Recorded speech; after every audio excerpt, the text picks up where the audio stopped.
Chapter 17. The burden of Damascus. Behold, Damascus is taken away from being a city, and it shall be a ruinous heap. The cities of Aroer are forsaken, they shall be for flocks, which shall lie down, and none shall make them afraid.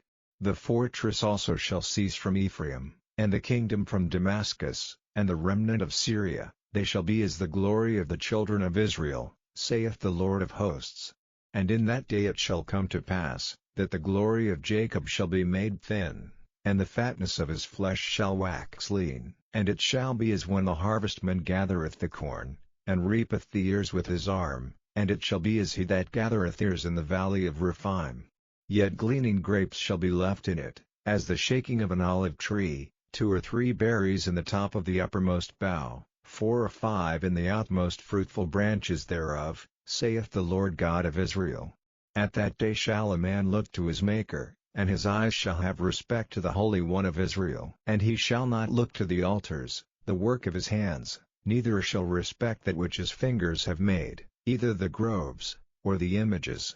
In that day shall his strong cities be as a forsaken bough, and an uppermost branch, which they left because of the children of Israel, and there shall be desolation.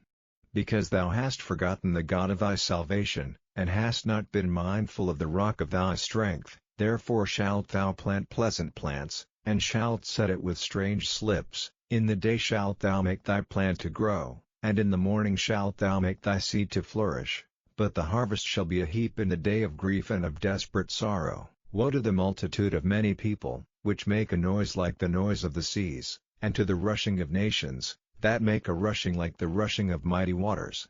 The nations shall rush like the rushing of many waters, but God shall rebuke them, and they shall flee far off, and shall be chased as the chaff of the mountains before the wind, and like a rolling thing before the whirlwind. And behold, at eveningtide trouble, and before the morning he is not.